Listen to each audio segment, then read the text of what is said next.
Graças e paz, igreja. Boa noite a todos.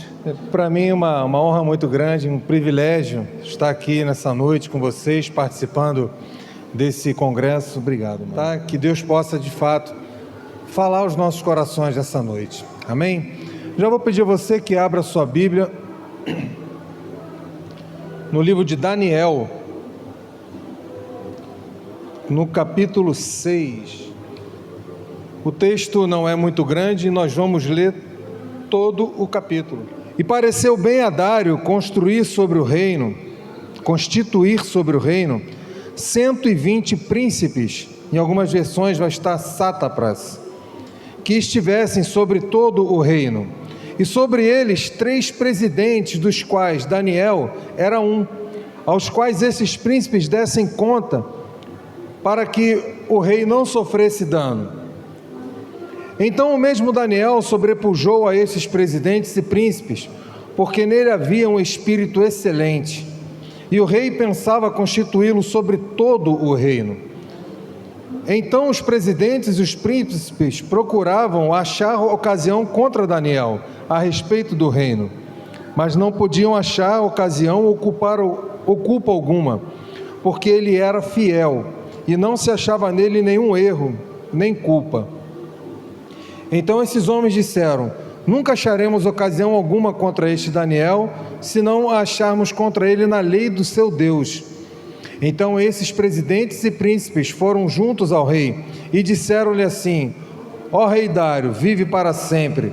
Todos os presidentes do reino, os capitães e príncipes, conselheiros e governadores, concordam em promulgar um edito real e confirmar a proibição que qualquer que por espaço de 30 dias fizer uma petição a qualquer Deus ou a qualquer homem, e não a ti, ó rei, seja lançado na cova dos leões. E agora, pois, ó rei, confirma esta proibição e assina o edito, para que não seja mudado, conforme a lei dos medos e dos persas, que não se pode revogar. Por esta razão o rei Dário assinou o edito e a proibição. Daniel, pois, quando soube que o edito estava assinado, entrou em sua casa. Ora, havia no seu quarto janelas abertas do lado de Jerusalém.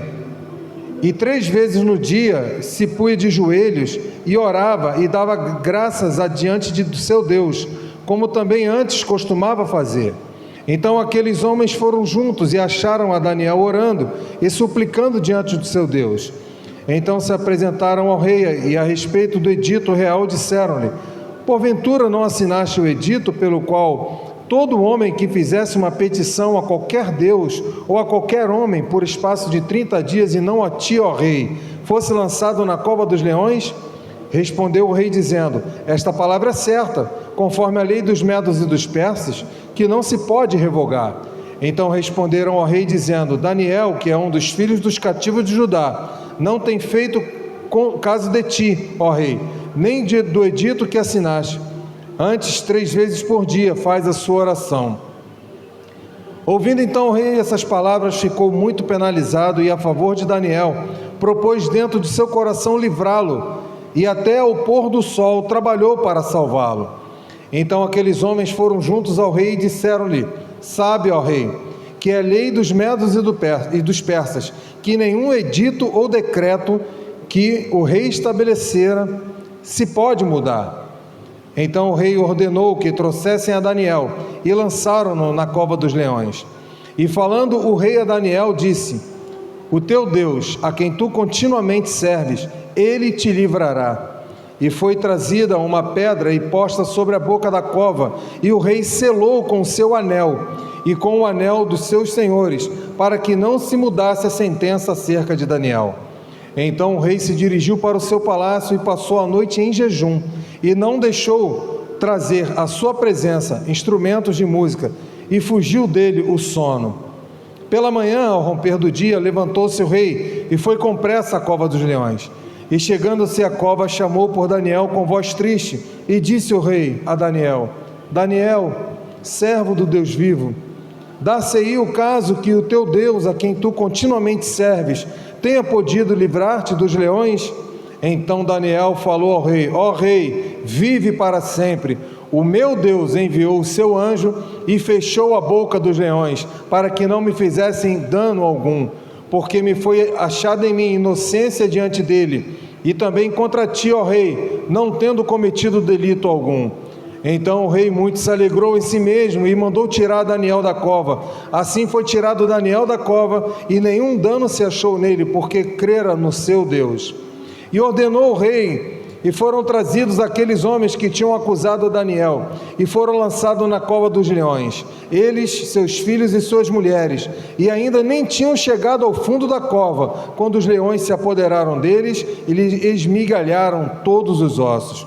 Então o rei Dário escreveu a todos os povos, nações, línguas que moram em toda a terra: a paz vos seja multiplicada. Da minha parte é feito um decreto, pelo qual, em todo o domínio do meu reino, os homens tremam e temam perante o Deus de Daniel, porque ele é o Deus vivo e o que permanece para sempre. E o seu reino não se pode destruir, e o seu domínio durará até o fim. Ele salva, livra e opera sinais e maravilhas no céu e na terra. Ele salvou e livrou Daniel do poder dos leões.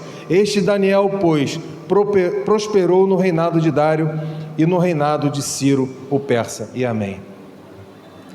Meus irmãos, nós vivemos num mundo extremamente complicado, nós vivemos num mundo extremamente violento, nós vivemos numa sociedade que está completamente corrompida por causa do pecado, uma sociedade onde ninguém mais se entende, uma sociedade onde a gente vê pessoas brigando, às vezes por motivos tão fúteis, uma sociedade que olha para o seu próprio umbigo, vira as costas para o seu próximo, uma sociedade que não se importa com quem está precisando, às vezes padecendo por uma necessidade. Nós temos vivido dias maus, dias onde a família tem sido consumida, onde casamentos têm sido desfeitos por coisas tão irrelevantes. Nós temos visto marido abandonando esposas, esposas abandonando maridos. O pecado tem reinado no meio das famílias, e isso não tem acontecido só lá fora. Como é triste admitir que isso tem acontecido dentro das igrejas. Como é triste a gente ter que admitir isso. Irmãos se matando, irmãos se juntando para matar pai e mãe. Há um tempo atrás a gente teve notícias horríveis em São Paulo, de uma mulher que se juntou com a sua namorada e matou os próprios pais para poder ter acesso à herança. Nós temos visto, essa semana, eu estava com a minha esposa vendo o repórter na hora do almoço, e um padrasto, ele bateu numa criança de aproximadamente 3 anos, até a criança morrer. E a mãe, novinha, vendo aquilo tudo, não fez nada, e a criança morreu. O mundo tem sido violento, temos sido tentados a acreditar que tudo isso não passa de uma influência da sociedade. Isso é influência do sistema globalizado, isso aí é influência da televisão, isso aí é influência da música. Meus irmãos, há pouco mais de um ano, a gente teve acesso a uma informação, se eu não me engano, na Bolívia, um grupo de indígenas que nunca teve acesso à televisão, à internet, guerreando com outro povo também, eles se matando violentamente. Isso não é influência da sociedade, eles não têm acesso à sociedade. Isso só tem um nome, é o pecado. Isso só tem um nome porque o pecado entrou no mundo. Isso não é influência da televisão, isso não é influência da música, isso não é influência da amizade. Claro que não, é por causa do pecado. A maldade humana, a corrupção humana é uma realidade, e é uma realidade que tem entrado nas igrejas por causa do pecado. Temos diante de nós uma história muito conhecida, a história de Daniel na cova dos leões. Daniel na cova dos leões. É uma história que é muito conhecida no meio da igreja. O mundo em que Daniel viveu, ele estava exatamente como o mundo de hoje. Era um mundo corrompido pelo pecado. Israel, o povo de Deus, havia sido levado para o cativeiro por causa do pecado, por causa da imoralidade, por causa da idolatria, por causa do distanciamento que eles tinham com a lei de Deus. Cada vez mais eles se distanciavam daquilo que Deus tinha preparado para eles. Eles eram o povo escolhido, mas eles não estavam fazendo muito caso de Deus, não. Eles estavam querendo viver ao seu bel prazer, querendo viver da forma como eles achavam que eles tinham que viver, e abandonando cada vez mais os desígnios de Deus. Na Babilônia era muito pior. Havia muito mais pecado do que no meio do povo de Israel. Havia imoralidade. Na Babilônia havia luxúria, idolatria, corrupção, violência extrema, toda sorte de pecado havia na Babilônia. E o povo de Deus, que tinha sido levado cativo, estava sendo corrigido nesse lugar. Como é que alguém pode ser corrigido por tanto pecado, tanto erro, num lugar pior do que aquele que eles estavam? E por causa da desobediência do seu povo, Daniel, ele também foi levado para aquele lugar. Se nós pegarmos o capítulo 1 do livro de Daniel, nós vamos ver 4 jovens que foram escolhidos a dedo e foram levados para a presença do rei, e ali eles receberiam um tratamento diferente. Primeira coisa que o mundo faz, que o pecado faz, é mudar o nome da pessoa. Afinal de contas, você deve conhecer alguém que é o chincheiro, que é o mané, que é, enfim, o mundo coloca apelidos em cima do pecado das pessoas. E Daniel, com outros 3 jovens, tiveram seus nomes mudados. Foi determinado que eles adquirissem conhecimento daquele povo, cultura daquele povo. Foi oferecida a eles comida do rei, as melhores comidas, as melhores bebidas, mas ele tomou uma decisão, ele falou: deixa a gente de fora dessa. E a Bíblia diz que houve graça aos olhos do chefe, do chefe que iria tomar conta deles, e ele concedeu, falou: tudo bem, eu vou deixar você de fora disso, mas você vai se alimentar com o quê? Dê para a gente só água e legume. Não, mas o meu rei vai ver vocês mal, e isso vai pesar para mim, ele vai arrancar minha cabeça. Não, no final de 10 dias, avalie a gente, se a gente estiver mal, a gente come da iguaria. E assim foi feito. No final dos 10 dias, a Bíblia fala que ele estava mais forte, mais bonito, eles eram completamente diferentes. Daniel, por fidelidade a Deus, ele não aceitou se corromper, ele não aceitou se alimentar das iguarias do rei. E nos capítulos 2, 3, 4 e 5, a gente vê como Daniel era usado, como Daniel manifestava fidelidade a Deus, como Daniel, ele demonstrava o poder de Deus que operava na vida dele. A grande pergunta que eu quero fazer nesta noite: como Daniel, aquele servo irrepreensível do Senhor, se comportou ao ser levado para um lugar corrompido? Você também estaria disposto a se comportar como Daniel se comportou? O mundo tem oferecido tantas coisas, como o mundo lá fora nos oferece coisas boas. Pastor, então você pode detalhar para mim como é que foi o comportamento de Daniel? Vamos falar um pouquinho disso agora, trazendo para nós nos dias de hoje, como podemos então viver como servos de Deus, como igreja no mundo tão corrompido. Lembrando que nós servos do Senhor, somos a igreja, e não tem como falar do comportamento da igreja ou do que se é esperado pela igreja, sem que se fale do comportamento individual de cada um de nós. Talvez no seu emprego, talvez no seu emprego haja corrupção, talvez no seu emprego haja todo tipo de pecado.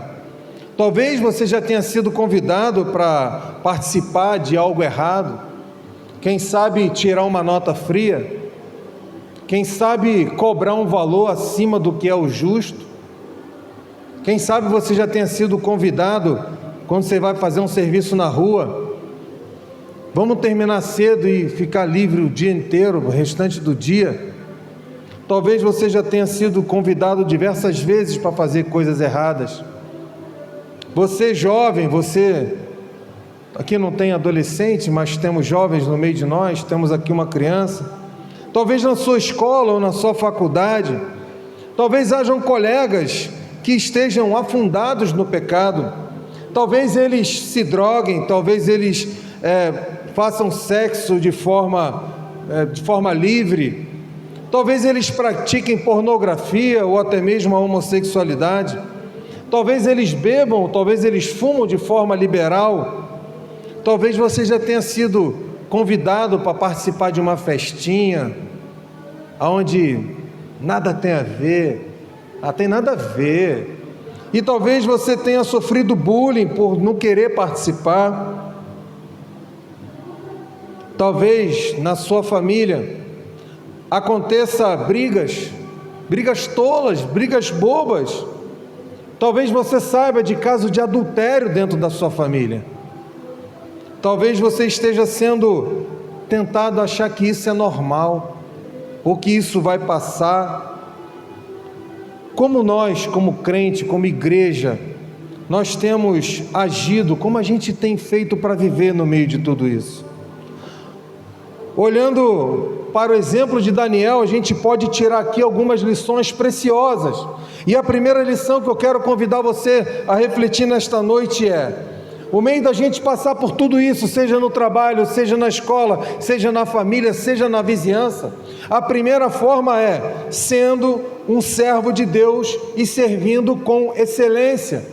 Olha o que está escrito: o rei Dário, ele buscava homens para constituir uma equipe de governo, homens em quem ele pudesse confiar, e ele separou 120 sátrapas, que eram príncipes, e ele separou 3 presidentes. Era como se fosse, vamos botar assim, um governador e os deputados, ou um prefeito e os vereadores, ao qual os vereadores, os sátrapas, os príncipes, eles se reportariam a esse presidente, para que esse presidente se reportasse então ao rei. E o presidente, ele tinha entre as suas funções cuidar do reino e vigiar o trabalho daqueles príncipes, para que nada fosse desviado, para que nada fosse usurpado, para que nada fosse destruído, para que nada se perdesse. Então ele tinha que ser uma pessoa de confiança.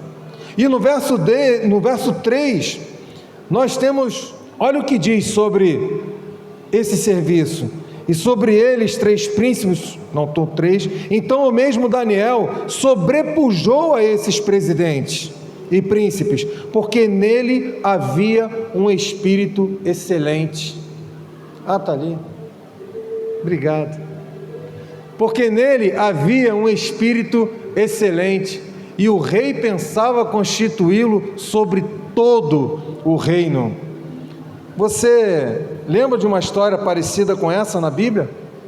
Lembra da história de José, que foi colocado como principal abaixo de Faraó? O rei, ele pensava em colocar Daniel sobre todo o reino, sobre todo o reino. Quem tem o Espírito de Deus, ele se destaca no meio de pessoas mundanas.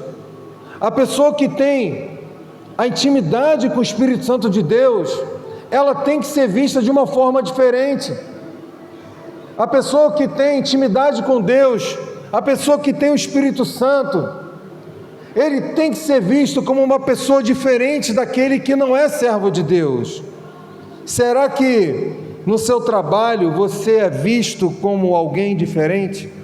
Será que na sua escola ou na sua faculdade alguém olha e fala assim: poxa, essa menina é diferente, rapaz, esse cara é diferente, eu posso até não concordar com as coisas que ele fala, que ele pensa, mas ele é um cara diferente. nele tem uma luz diferente. Será que nós somos vistos assim? Será que no meio da nossa família, na família é pior, porque todo mundo conhece os nossos erros, né? Mas será que no seio da nossa família as pessoas olham para a gente e falam assim: puxa, como fulano é diferente, mudou, né? Será que a gente tem sido visto assim, meus irmãos? Será que nós temos tido a presença desse Santo Espírito em nós? Será que nós temos sido cheios do Espírito Santo de Deus, a ponto das pessoas olharem para a gente e ver Cristo em nós? Será? Sendo o segundo ponto, o meio que a gente tem de conviver neste mundo rodeado de pecado, de corrupção, é sendo uma pessoa em quem se pode confiar. Olha o que está escrito no verso 4. Então, os presidentes e os príncipes procuravam achar ocasião contra Daniel a respeito do reino, mas não podiam achar ocasião ou culpa alguma, porque ele era fiel e não se achava nele nenhum erro e nenhuma culpa. Daniel, ele era extremamente fiel ao rei. Daniel não deixava passar nada de errado. Daniel apresentava todas as contas com lisura. Daniel era aquele cara que, se o rei precisasse se ausentar, deixasse uma responsabilidade na mão dele, ele entregava com fidelidade. O rei poderia se ausentar e saber que estava tudo bem, porque Daniel, o servo fiel, estava ali tomando conta de tudo. Será que nós temos sido esse servo fiel no nosso trabalho? Ou será que a gente tem sido aquele que sempre chega atrasado, aquele que não faz as coisas com lisura, mas na hora de sair, de bater o ponto, 1 minuto antes eu já estou lá, pronto para bater o ponto? Que testemunho é esse, meu irmão? Que tipo de servo a gente tem sido? Que hipocrisia é essa? Você chega cedo, você tem cumprido o seu horário? Ou você tem sido uma pessoa relapsa, uma pessoa que, quando o chefe olha, pensa assim: poxa, eu infelizmente não tenho condições de sair e deixar essa tarefa na mão desse meu empregado, porque eu não confio. Eu não confio. Na escola, na faculdade, será que o seu professor pode te aplicar uma prova e sair de sala? Será? Será que você vai chegar no final do período, no final do ano letivo, com aquela nota boa e vai falar assim: poxa, consegui isso aí com o meu próprio esforço, com o meu próprio suor? E no seu casamento? No seu namoro, no seu noivado? Você confia fielmente, com tranquilidade no seu cônjuge? Você, cônjuge, você pode deixar o seu celular destravado, sem a senha, livremente para seu esposo, para sua esposa ter acesso? Eu vou pegar pesado mais um pouquinho, só um pouquinho, pastor. Será que, se nós tivéssemos uma oportunidade de sentar na cadeira do nosso lado, do nosso cônjuge, e na nossa frente um telão, fazendo uma retrospectiva de tudo que a gente acessa na internet, você ia se orgulhar? Ou você passaria vergonha? Como é que seria isso? Como seria esse momento para você? Os opositores de Daniel não puderam achar nada que o acusasse, porque Daniel, ele era um servo fiel. Ele era aquele a quem o rei podia confiar de olhos fechados, como diz aí fora.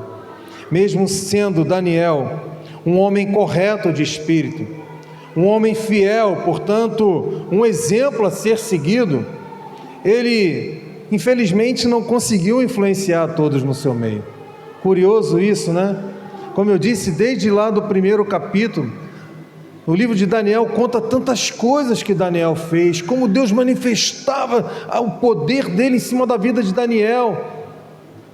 A maioria desses governadores, desses jovens, esses caras que estavam com ele aqui, já não tão jovens, mas na faixa de 60 anos, estavam com ele desde o começo. Infelizmente, Daniel não conseguiu influenciar todos eles. Seus colegas eram maus, eram pessoas más. Eles então decidiram arrumar um meio de acabar com a vida de Daniel. Eles elaboraram um plano para matar Daniel. Eles conheciam bem a Daniel, eles sabiam quem Daniel era. Então eles fizeram uma sugestão ao rei: rei, olha, você precisa escrever um decreto aí que ninguém pode orar, pedir a outro Deus qualquer que não seja o Senhor, ó magnânimo rei, porque o Senhor é o nosso Deus, o Senhor é o cara, rei. E aí tem uns e outros aí que ficam orando para outro Deus. Aí Dário, se inflou, cara, eu sou o Deus dos caras, faz o decreto então que eu assino. E ele assinou, e qual era a punição? Cova dos leões. E no verso 9, o rei então, cheio de soberba, cheio de orgulho, cheio de vaidade, coloca aí contra a regra, verso 9. Por essa razão o rei Dário assinou o edito e a proibição. O rei, cheio de soberba, ele assina o decreto. O decreto não mudou a rotina da vida de Daniel. Ele teve acesso àquele decreto e ele foi fazer o quê? Ele foi orar. Daniel confiava demais em Deus, meus irmãos. Ele não ia mudar a vida dele por causa de um decreto humano. Se você for perseguido no seu trabalho, se você for perseguido na sua escola, você vai continuar vivendo como um crente ou você vai fazer como aqueles que dizem assim: eu sou agente secreto de Deus? Você vai continuar orando na hora do almoço? Tem gente que tem vergonha de agradecer a Deus, pastor, na hora da refeição, no trabalho, porque vai ser zoado pelos colegas. Na hora da perseguição, você muda os seus hábitos? Ou você continua se comportando como servo fiel? Na escola, quando fizerem bullying com você, te chamar de mané, você é um bobão, larga de ser bobo, cara, tem nada a ver. E começarem a te chamar de Bíblia, te zoando, você vai mudar os seus hábitos ou você vai continuar sendo servo fiel? Vejamos o exemplo de Daniel, verso 10. Daniel, pois, quando soube que o edito estava assinado, entrou em sua casa. Ora, havia no seu quarto janelas abertas do lado de Jerusalém, e 3 vezes por dia ele se colocava de joelhos e orava, e dava graças diante do seu Deus, como também costumava fazer. Então, meus irmãos, a vida de oração de Daniel era uma vida constante, ele estava acostumado a fazer aquilo ali.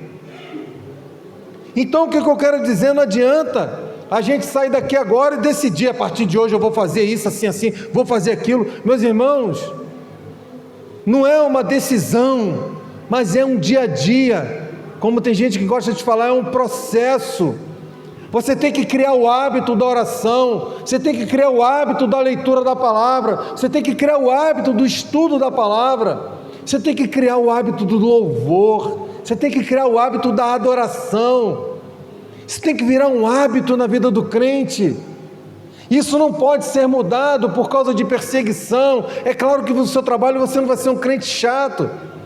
Claro que na sua escola você não vai ficar cantando durante a prova, você vai tomar um peteleco, cala a boca aí, está me atrapalhando. Você não vai ser uma pessoa inconveniente. Mas como o pastor falou aqui, a todo tempo e a fora de tempo. Você tem que ser crente a todo tempo, e você não pode mudar os seus hábitos por causa de perseguição, por causa do homem. Você não pode mudar quem você é ter uma vida de busca todos os dias, é ter uma vida de intimidade todos os dias. Como anda a sua vida diária? Como anda o seu devocional? Qual foi a última vez que você sentou com a sua família para ler a Bíblia? Quero aqui fazer um parênteses, nem está aqui, mas você tem se preocupado com o futuro do seu filho, da sua filha? Tem se dedicado a pagar um bom curso, a querer que ele seja um bom engenheiro, um bom médico? E muitas das vezes tem um trabalho aqui na igreja, aí você chega para o pastor e fala assim: pastor, meu filho não pôde vir hoje não, porque hoje ele está fazendo cursinho, ele está fazendo preparatório, e hoje ele tem simulado, pastor, ora pelo meu filho. Aí chega no domingo, o filho não vem, por quê, pastor? Hoje ele está fazendo simulado lá na outra unidade, o negócio está bombando, e cadê o filho? Cadê o filho? O filho não ora mais, o filho não vem mais a culto. E você vem sempre: pastor, ora pelo meu filho, pastor, ora pela minha filha, ele vai fazer aquele concurso, está chegando o dia do concurso, pastor, ora, pastor. Aí o tempo passa, o filho passa no concurso, e o filho some da igreja.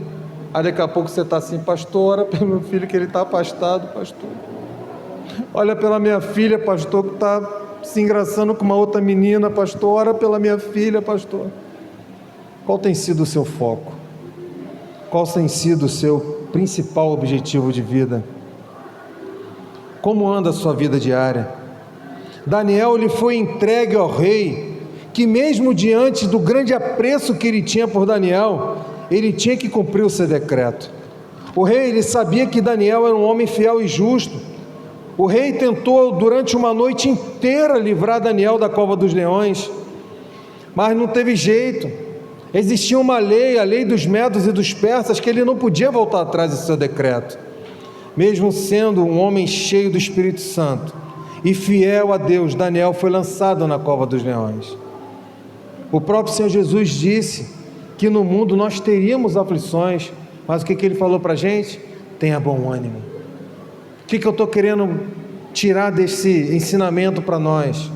Meus irmãos, andar com Cristo, ter uma vida diária de consagração ao Senhor, como o pastor Eduardo falou, não vai nos garantir bênçãos, não vai nos garantir prosperidade, não vai nos garantir uma conta corrente farta, não vai nos garantir o melhor emprego, mas vai nos garantir a presença do Senhor nas nossas vidas. Andar com Cristo vai fazer com que Cristo ande conosco, e mais que por mais dificuldades ou qualquer problema que você passe, você vai ter Cristo ao seu lado. Isso é uma promessa dele, e ele não volta atrás nas suas promessas. E se Cristo venceu o mundo, nós também podemos vencer. Daniel não foi livrado da cova dos leões, mas ele depois fala para o rei que um anjo teve lá e amarrou a boca dos leões. Então, se você estiver passando por dificuldade, estiver passando por problema, glorifica a Deus. Se você estiver passando por problemas em família, no problema na escola, na faculdade, no trabalho, onde quer que seja, glorifique a Deus. Glorifique a Deus. Muitas das vezes Deus usa as nossas dificuldades, os nossos problemas, para que a glória dele seja manifestada, como foi manifestado na vida de Daniel. E nós temos uma concepção muito, eu não vou dizer errada, mas equivocada na questão de testemunho. Quem é que nunca foi convidado para ir numa igreja assim, pô, vamos lá, vai um pastor lá que tem um testemunho maravilhoso, olha aquela irmãzinha lá do Círculo de Fogo, ela tem um testemunho que é, nossa, meus irmãos, não cai nessa não. O testemunho real é aquele que nós passamos para o mundo durante as nossas provações. Daniel estava sendo perseguido, estava padecendo perseguição, e estava sendo lançado na cova dos leões, e ele foi tranquilo, e ele foi crendo que Deus agiria para ele, por ele. Ele não foi reclamando, ele não foi fazendo discursos de revolta, ele não foi se sentindo vítima, não, ele foi confiante. Ele não mudou a sua conduta, ele não mudou o seu comportamento, ele não mudou o seu modo de agir, porque ele cria em Deus. E esse é o terceiro ponto que eu quero trazer para nós nesta noite. Nós temos que viver uma vida de testemunho. Não depois que acontece, que finaliza e você vai e conta com toda a honra que você venceu. Não, é durante o processo de dificuldade, durante o processo em família, durante a perseguição no trabalho. Você não pode mudar a sua conduta, você não pode mudar o seu comportamento, você não pode mudar a sua forma de agir, e o mundo tem que ver Cristo em você. O mundo tem que ver Cristo em você. Viver uma vida diária de testemunho. A história da vida de Daniel, ela era conhecida do rei. No verso 14, o rei ele ficou penalizado. Ouvindo então o rei essas palavras, ficou muito penalizado, e a favor de Daniel, propôs dentro do seu coração livrá-lo. O rei tentou de toda forma dar um jeitinho de fazer aquilo voltar atrás. Só que até o pôr do sol ele trabalhou para salvá-lo, mas ele não conseguiu. No verso 16, então o rei ordenou que trouxessem a Daniel, não teve jeito, e lançaram Daniel na cova dos leões. E falando o rei, disse a Daniel: o teu Deus, a quem tu continuamente serves, ele te livrará. Meus irmãos, a fé de Daniel era tão grande, a fidelidade de Daniel era tão latente, que até o rei creu que ele seria livrado. Até o rei acreditou: olha, ele te livrará, o teu Deus te livrará, porque tu serve a ele continuamente. Até o rei acreditou. Daniel foi lançado na cova dos leões, e nós seremos constantemente lançados nas nossas covas, nas covas dos nossos desafios, nas covas das nossas dificuldades, na cova das nossas provações. Nós seremos constantemente lançados nas covas das nossas dificuldades, das nossas tentações. Fecharam a cova com uma pedra, e o rei selou com o seu anel. Foi trazida uma pedra, e sobre ela foi colocada uma pedra na boca da cova, e o rei selou com o seu anel e com o anel dos seus senhores, para que não se mudasse a sentença acerca de Daniel. Isso me remete à salvação, quando a Bíblia diz que nós somos selados pelo Espírito Santo. Uma vez selados pelo Espírito, a sentença de Deus não volta atrás. Está aí um exemplo. O rei selou com o seu anel, e esse decreto não podia voltar atrás mais. Então, como crentes salvos e selados pelo Espírito, a gente tem que viver testemunhando isso todos os dias, constantemente, como disse o rei acerca de Daniel.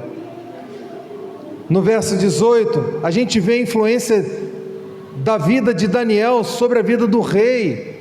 No verso 18, então o rei se dirigiu para o seu palácio e passou a noite em jejum, e não deixou trazer à sua presença instrumentos de música, e fugiu dele o sono.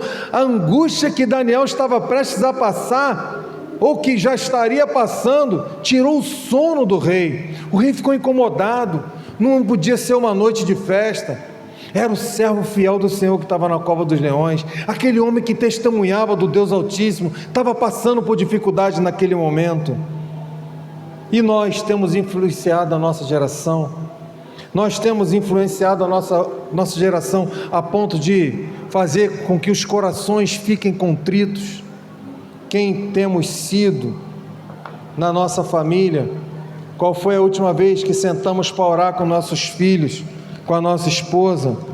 Qual foi a última vez que no trabalho, diante de uma dificuldade, você deixou de se juntar com aquela rodinha que reclama e foi para o joelho orar? Qual foi a última vez que você fez isso?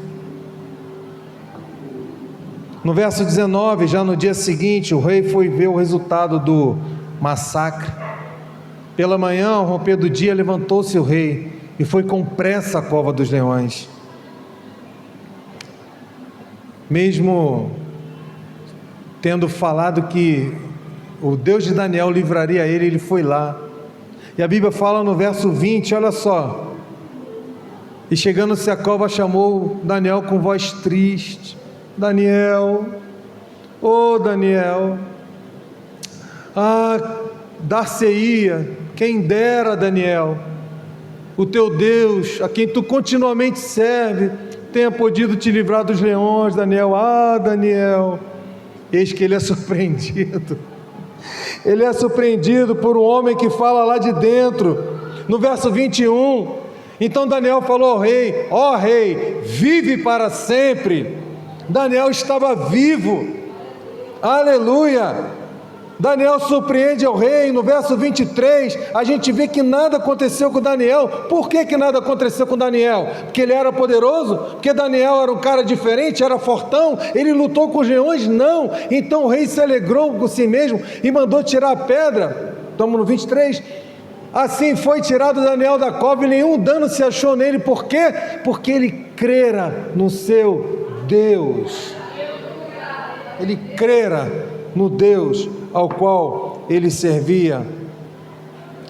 Nossa crença em Deus e a forma como a gente tem agido diante do mundo, como igreja, diante das nossas dificuldades como servos do Senhor, tem sido atitudes que vão dar o melhor testemunho. Meus irmãos, pode parecer jargão que eu vou falar aqui agora, mas não é verdade. Nós somos o evangelho que o mundo precisa ler.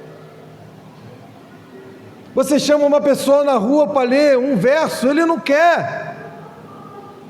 Mas se souber que a gente é crente e está fazendo coisa errada, olha lá, tá vendo? E é crente. Nós somos a Bíblia que o mundo precisa ler. Por isso é importante nós vivermos uma vida de testemunho.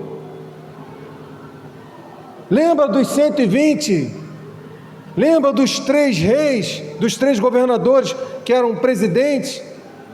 No caso, sem o Daniel, os outros 2. Os outros 2 presidentes e os 120 príncipes ou sátrapas estavam vigiando Daniel, procurando achar nele qualquer erro para poder incriminá-lo. O mundo está nos vigiando, irmãos. A qualquer momento que a gente tropeça, o mundo nos acusa. Qualquer falha, qualquer andadinha que a gente der fora da linha, o mundo aponta o dedo para nós. A gente tem que vigiar, a gente tem que ter cuidado, a gente não pode andar em qualquer lugar, a gente não pode fazer qualquer tipo de coisa. E eu não estou aqui dizendo que evangelizar se trata de um livro de pode isso, não pode aquilo, não é isso. É mostrar com a nossa vivência quem nós verdadeiramente somos. Existe um livro, nada contra o livro, mas ele tem por título Em Seus Passos, o que faria Jesus? Acredito que muitos aqui já devem ter ouvido falar desse livro. Em seus passos, o que faria Jesus? A primeira pergunta que eu faço: Jesus andaria nos seus passos? O problema do crente, não do crente dessa igreja, de Deodoro para lá para o centro da cidade. O problema do crente de hoje é querer um Cristo moldado aos seus prazeres, moldado às suas condutas.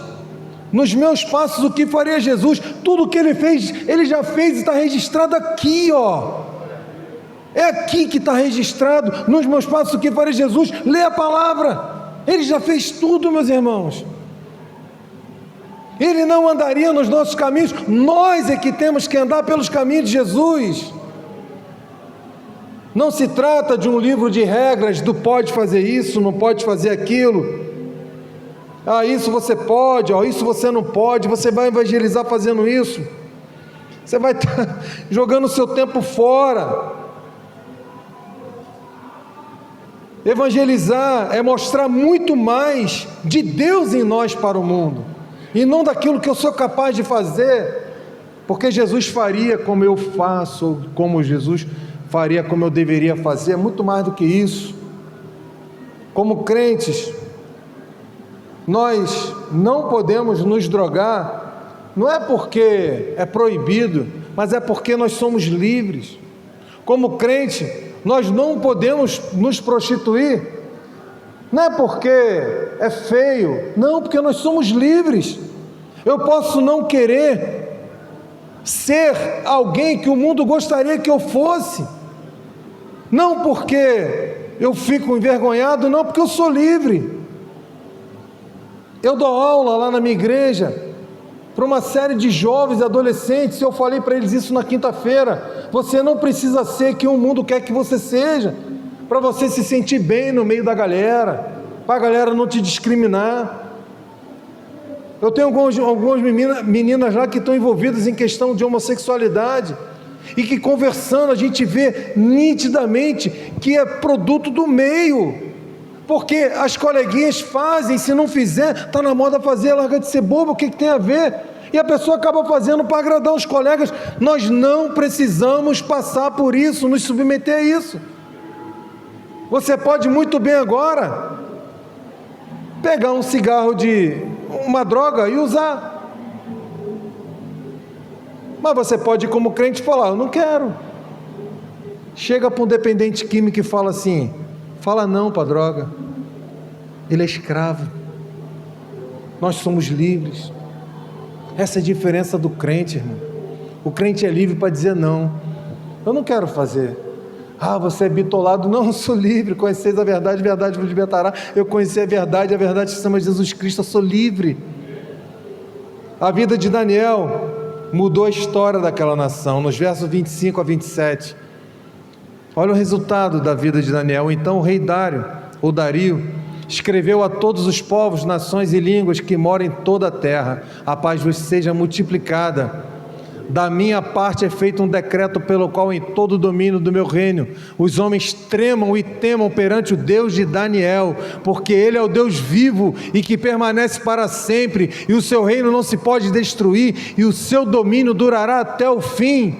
Ele salva, ele livra, ele opera sinais e maravilhas no céu e na terra. Ele salvou e livrou Daniel do poder dos leões. Esse é o nosso Deus, esse é o Deus da igreja. E através de nós, como Daniel, nós temos que mostrar isso para o mundo. Esse é o testemunho, essa é a Bíblia que o mundo precisa ler para se achegar a Jesus Cristo. Mas como demonstrar isso? Como ser como Daniel? Se muitas das vezes nós sequer lemos a Bíblia. Não, pastor, não ando com a Bíblia que eu tenho no celular, pastor. De verdade, irmão? De verdade? Agora eu gostaria que você fizesse uma introspecção. Olhe para você e veja se você tem sido um servo fiel, se você tem sido cheio do Espírito Santo, se você tem dado um bom testemunho diário do crente que você deveria ser. É difícil, é difícil. É dificultoso, é dificultoso. Mas o Deus que operou em Daniel é o mesmo Deus que está aqui nesta noite e quer operar através de você. Você quer ser essa igreja viva? Você quer ser essa igreja que influencia o mundo como Daniel influenciou? Talvez você esteja pensando assim: poxa, eu tenho falhado nisso. Ah, Deus, eu tenho falhado tanto e tanto nesse ponto. Tenho falhado nesse lado aqui. Eu sei que eu posso muito mais como servo, eu sei que eu posso muito mais como igreja. E se talvez esse for o seu sentimento nessa noite, eu quero orar por você. Não que você... Se você já acha que você está pronto, tudo bem, você não precisa da minha oração. Mas se você entende que você precisa melhorar, que você precisa ser um servo que busque mais, que leia mais, que se consagre mais, se pergunte se você tem sido assim. Não é motivo de vergonha, não, é você e Deus. Esquece quem está do seu lado, esquece os 120 sátrapas. Mas se você sabe que você precisa melhorar como servo, como igreja? Se o pastor me permite, vem aqui na frente que eu quero orar por você. Eu quero fazer uma oração por você. Amém. Glória a Deus. Amém. Se você quer ser esse servo que espelha Jesus Cristo ao mundo, e você entende que você precisa melhorar como servo, que você precisa demonstrar para o mundo, e você percebe que tem falhado, essa é a noite de consagração, meus irmãos. Essa é a noite de renovo espiritual, meus irmãos. Essa é a noite que Deus escolheu para que você estivesse aqui, para que a sua vida seja transformada e através da sua vida muitas e muitas outras vidas sejam transformadas. Feche seus olhos, quero orar por você.